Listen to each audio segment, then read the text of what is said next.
వారు ఎవరు రెచ్చపెట్టని స్కీమనియో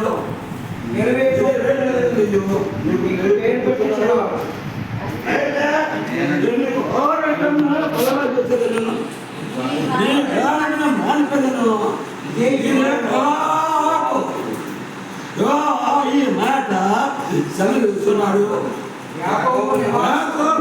నివాసంలో ప్రేమించి వాని గుడారమును నేను దేవుడే రెప్పించను.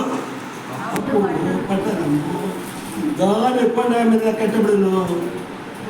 నగరియు యథా ప్రకారముగా నివాసులు వాటిలో వివిధ గోత్రములు సంగపడే స్వరమును వినబడును.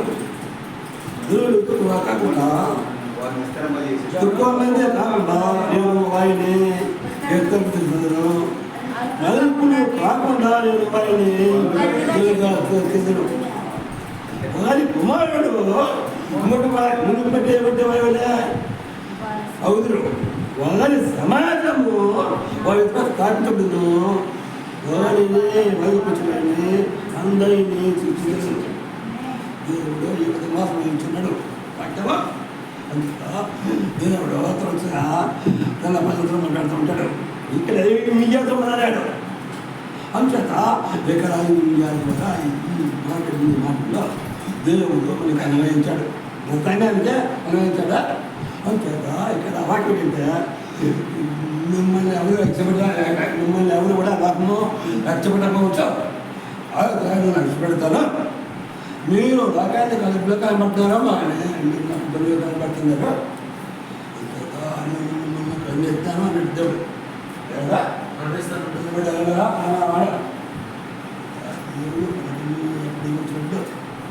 ఎవరైతే విశ్వాసంతో దేవుడు చూస్తారో వారికందరూ కూడా ప్రభు సమరు మన సంబంధించమని ఈ వాక్యాన్ని అదే రావు చెప్పాడు. ప్రకారము నేను బాగు చేస్తాను. నేను సేవని పొందించారు. అయితే అందరూ వచ్చి నాకు వ్యతిరేకంగా ప్రవర్తించి కూడా నేను నా యొక్క రాజ్యాన్ని కొనసాగిస్తూ ఉంటాను. నా విడుదలని బలపడుతూ ఉంటాను. మీరు ఏ విషయంగా పెట్టుకోవద్దు. ఎందుకంటే నేను మీకు అపగతులే ఉన్నాను అంటాడు. దేవుడు మరి పక్కన ఉన్నాడా? ఇప్పుడు మనం సహాయం చేస్తున్నాడా? నువ్వు దినాము అదే అలా అదే ఎంతో భయా దేవుడు కాదా? మన దేవుడా ఎంతో పని దేవుడా? దేవుళ్ళ గంటలో మన బిడ్డల పడుకో ఆస్తుతో పేదల దేవుడు అంతే దివాటి పిల్లలు చూడండి ఎదురు వచ్చిన నివాసం కొనిచ్చాడు. అంటే నీ యొక్క సంఘాన్ని నీ యొక్క సమర్థాన్ని పెరుగుతాను అన్నాడు.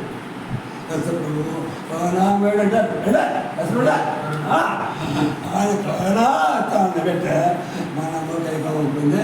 ప్రస్తుతము మనము చదువులో ఉన్నాము. అందుకే దేవుడు ఏమిటంటే వాడికి మీరు బాగా వాటికి చెప్తా అన్నాడు. వాడు చూస్తుంటే నీతో సూర్యునిగా నేడు నీకు నాశించాడు కదా. ఆయన పెట్టాడు. దేవుని పని కష్టపడే వాళ్ళకే ఇప్పుడు చమకి కాల్చాడండి. దేవుడు అక్కడ వాడు తమ్ముడే కాదు తాయి కాదా దేవుడు కష్టపడి బొమ్మాయి కాదు. ఆత్మశక్తితో దేవుడు కాపాడు. నువ్వు దేవాలయానికి చెప్పినవా కావుతుంటా కూర్చుంటే కూడా ఉన్నాడు. నివాసం ప్రేమించి వాడి గుడారంలో నేను చొరవ చెప్పించదును. అప్పుడు పెట్టనము దాని కొంచెం మీరు కట్టబడను. మరియు అదా ప్రకారంగా దేవును అంటే ముఖ్యంగా దేవుడు యథా ప్రకారంగా దేవుడు తన యొక్క ఇంటినే నేను తెచ్చాడు. ఒక పాత్ర చేస్తే ఆ పాత్ర నింపడానికి అవకాశం ఉంటుంది అవునా? కానీ చేయకపోతే నింపడానికి అవకాశం ఉంటుందా?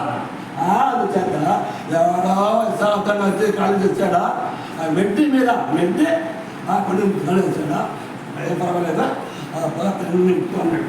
తెలిసా ఒకసారి వానికి వెళ్ళాడు. వానికి వెళ్ళాడు. అక్కడ బాణలు వెళ్ళాలి. అయితే శ్రీని దాసలు అయిపోయినాయి కదా అవి అడిగింది అమ్మ అతను అయిపోయినాయి నా సంయుక్తులు అన్నాడు ఆయన ఆ నీతిని దాసస్వం అంటాడు దాచుకుంటా దాసం చేయవలసిన అవసరం లేదు చేరిపోయేవాడు అయిపోయింది అందరు కలిసి చేస్తాను ఒకడొకడు ఒక గ్లాస్ తాగాలంటే 4 గ్లాసులు తాగారు అప్పుడు తాగకపోతే పోవడామో అందుకనే దాసం అయిపోయింది అది చేసిన ప్రార్థన బదులు దేవుడు నేను దాసం మార్చడు అయితే అక్కడనే తిరుగుతాడు లేదే ఇక్కడ వాటి అంటే చూడే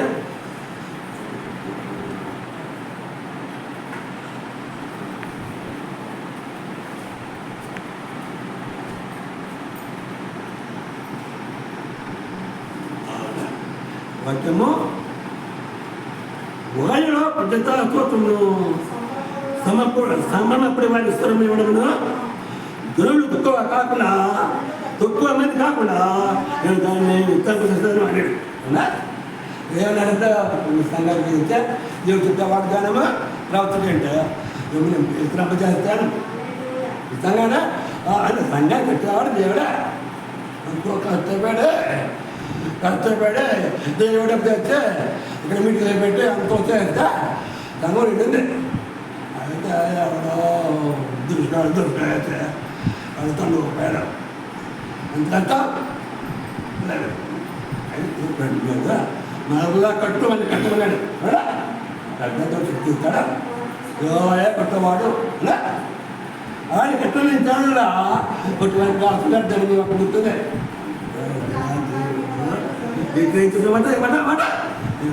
సముద్రం ఈ మాట ప్రకారమా ఎందుకన్నా తక్కువ మంది కాకుండా మేము ఆయన్ని తను చదివినాం అల్పులు కాకుండా మేము ఆయన్ని కనుగొనాల్సి చదివినాం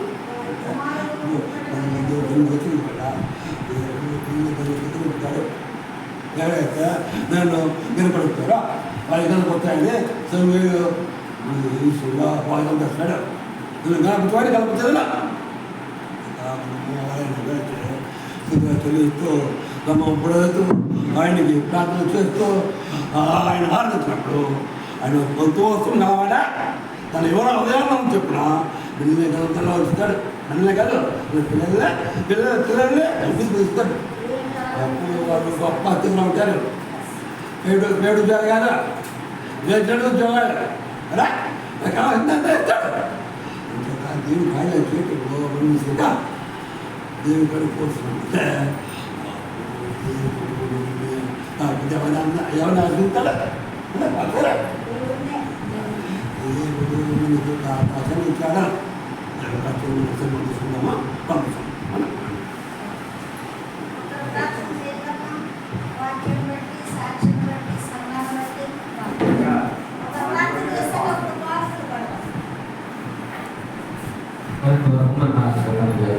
పరిశ్రమలు